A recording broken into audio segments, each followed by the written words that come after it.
su percepción, todo. Y lo que está consiguiendo a un nivel más profundo de la mente, y esa es la idea, es lo que esta gente intenta conseguir, es convertirnos en el equivalente de ratas de laboratorio dentro de un laberinto. Han hecho estos horribles experimentos, horribles en mi opinión, donde ellos tienen a roedores corriendo de un lado a otro del laberinto y cuando van por determinados caminos reciben una descarga eléctrica. Y una vez más, otro shock, y cuando esto sucede, finalmente retroceden. Pero llegado a un punto, han recibido tantas descargas que ya no van más por ese camino, y entonces ya puedes desconectar el aparato de descargas porque por ese camino ya no irán más, porque han sido manipuladas para aceptar esa regla y así pasar por el aro. Y lo que nos ocurre cada vez más es que escuchamos como se nos dice que no podemos hacer esto ni lo otro, no podemos decir esto, que es políticamente incorrecto, que es en neolengua censura. No puedes ir ahí, está bien si haces esto. Oh, pero entonces sí, claro, bueno, no, de aquí no pases tal cual. Radares de velocidad, oh, guay, no debo de hacer esto. Y esas son las cosas que van a ir en aumento. Es el equivalente a los shocks de las ratas de laboratorio y de alguna manera, tarde o temprano, caerás en ese estado en el que estás totalmente entregado y en un estado servil. Y esa es la idea. Es un juego mental. Entro en otro tema para cambiar un poco de rumbo. Esta es una frase que se ha convertido en repetitiva, ley internacional. Yo la oigo en todas partes.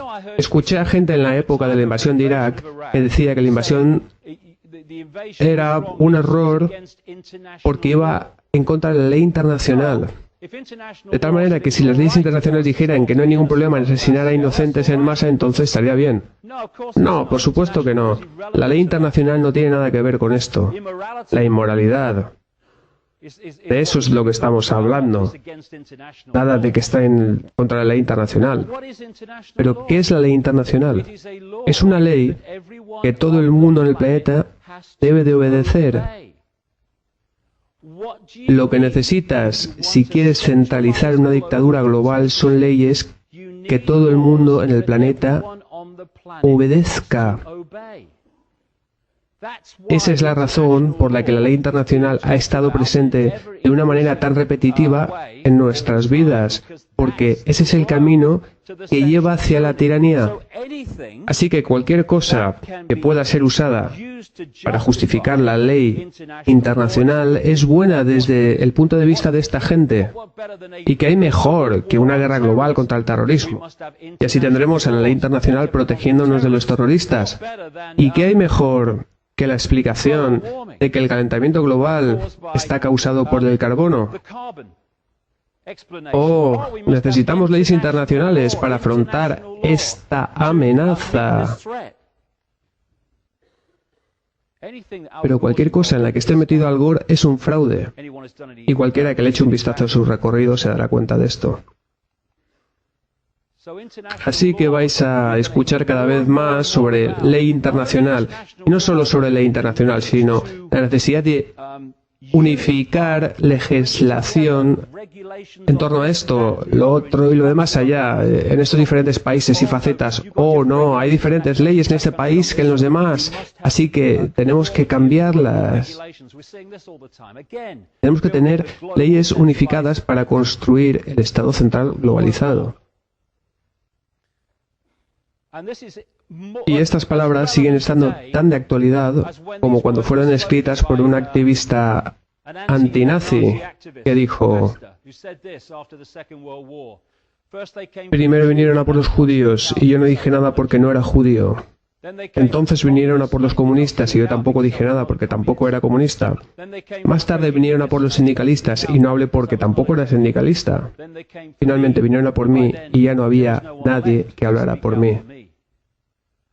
Estamos viendo esto continuamente donde se ataca a ciertos grupos, entonces todo el mundo alega que como no es parte de ese grupo y que no les afecta, simplemente miran hacia otro lado y de esa manera incriminan a unos y a otros y a otros y eso es lo que ocurre.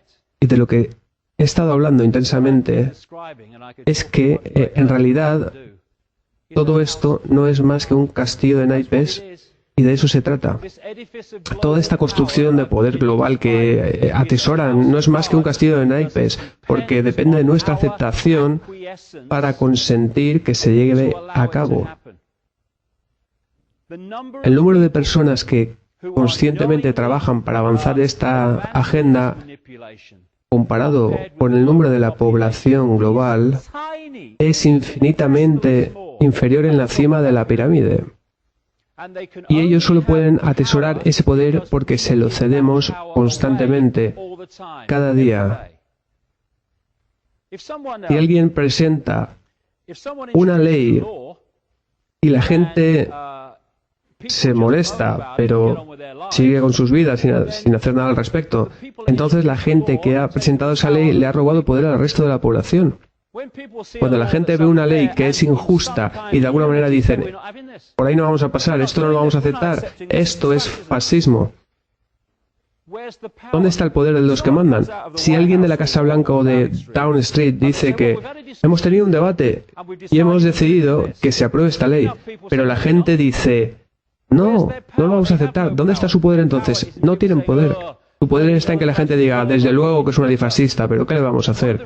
Una de las razones por las cuales la ley Potax tuvo que ser cambiada en la época de Margaret Thatcher es porque, por una vez, el efecto de la misma fue sentido por todo tipo de asalariados y de clases sociales. Tanto la clase media como los trabajadores se vieron afectados por esta.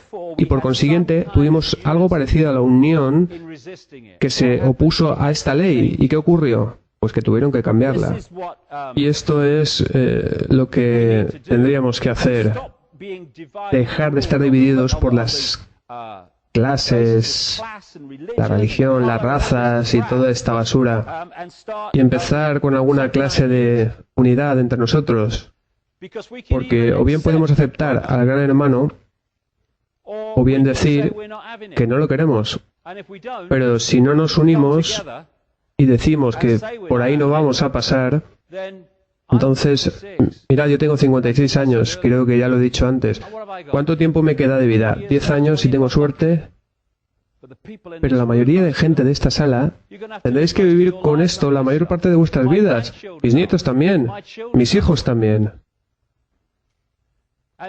Y no va a ser bueno mirar atrás cuando todas estas estructuras de control estén ya en funcionamiento y tengamos que decir, ojalá hubiera hecho algo al respecto entonces.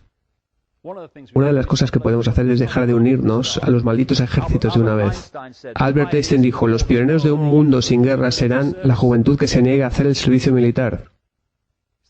¿Conocéis ese dicho que dice que la gente que declara las guerras nunca van a lucharlas? Si George Bush hubiera estado en el frente de Irak cuando la primera bala fue disparada, la guerra se habría acabado antes de que la segunda fuera disparada. Oh no, pero nosotros declaramos la guerra y vosotros vais a lucharla. Pero más que otra cosa, tenemos que liberar nuestras mentes, porque es verdad que a través de nuestras mentes se controla nuestra aceptación, a través de esta mentalidad de manada que permite que esta clase de cosas ocurran.